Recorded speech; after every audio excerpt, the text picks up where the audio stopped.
أعوذ بالله من الشيطان الرجيم بسم الله الرحمن الرحيم Assalamu alaikum wa rahmatullahi wa barakatuhu.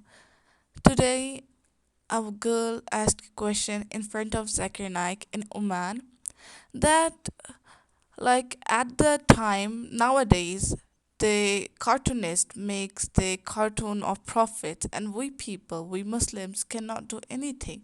And what should we do? It hurts to see that they are painting and portraying our prophets like this, which is a haram thing. But what should we do? Like, we are supposed to be silent, or like, what are we doing? On this topic, she asked a question in front of Zakir Naik.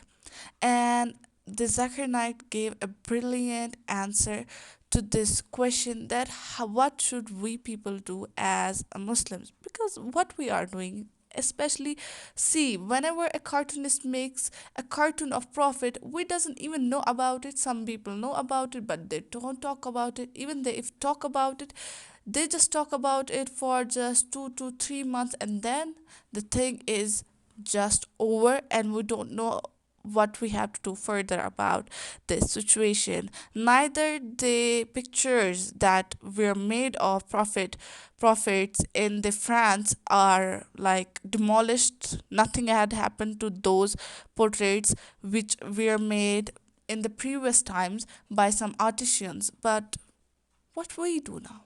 The answer is very brilliant, and I want you to stay at the end to watch this whole video. Assalamu alaikum wa rahmatullahi wa barakatuhu. Assalamu alaikum. Walaikum assalam wa rahmatullahi wa barakatuh. Actually, there is one question who gave us, give me a pain, and I'm looking answer for that question.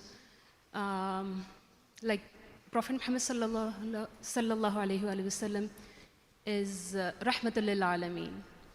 I just think like the day when I stand in front of Allah, if Allah asks me, I'm Sabah and I'm a school teacher. And my question is, if Allah asks me, like the day you, on that time, all over the world, time to time, people make cartoons of Prophet Muhammad, they disrespect Prophet Muhammad sallallahu alaihi wasallam.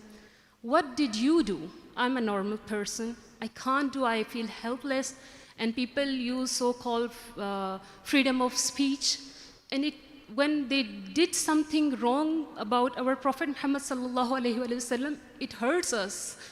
It's bleed, means I don't know what to do and how I stand in front of Allah.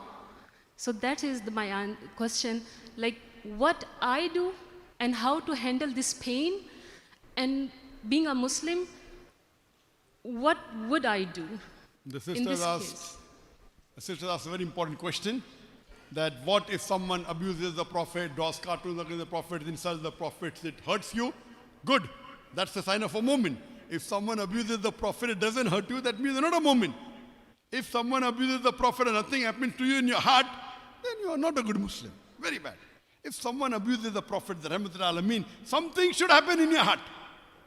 If not, so that itself, that something is happening in your heart, shows that you're a Mu'min sister. Number one. What should you do? I've given a talk on 15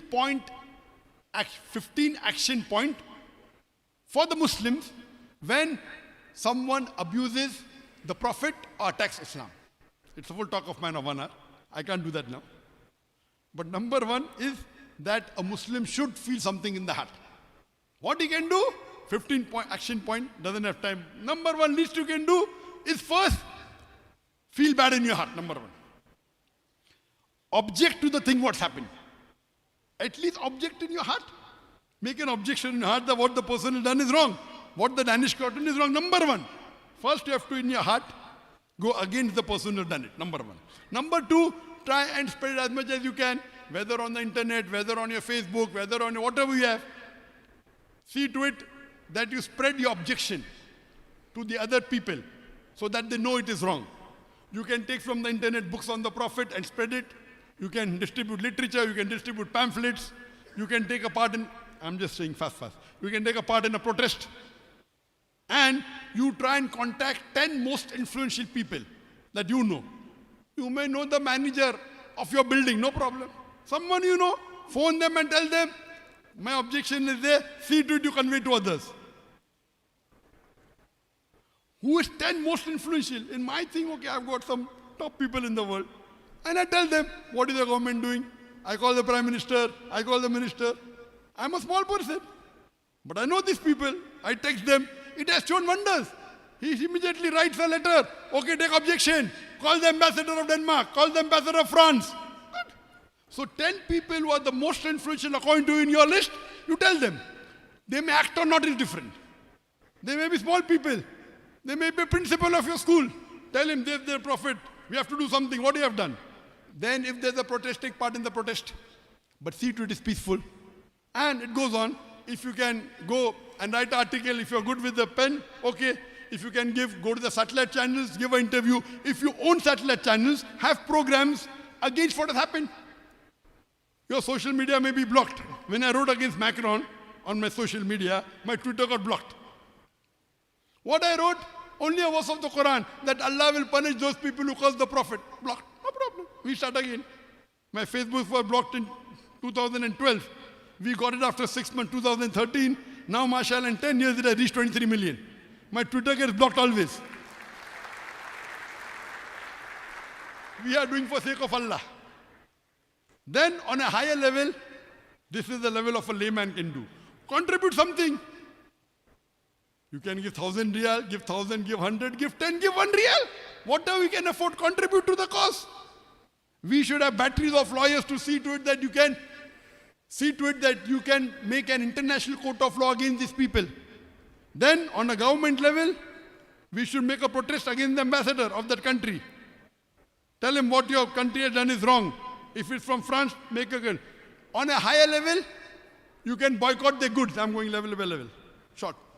You can boycott their goods. On a higher level, you can do diplomatic relationship can be stopped. Like how with Israel, we have no diplomatic relationship. More on the high level, if we ummah are united, unfortunately we are divided. We are 2 billion people in the world and we can't even protect a prophet. It's a shame on us because we are divided. When we had the Khilafah, at the time of Turkey, I think Sultan Muhammad, very weak yet, he told France, when they were making a play against the prophet, he wrote a letter and they stopped the play. When they went to UK said, we'll not stop. He said, if you don't stop, you don't know. We Muslims love our Prophet. We'll give our life for him. And they stopped the play. Because we were united, we had one Khalifa. Today we don't have. That time we were not even 1 billion people.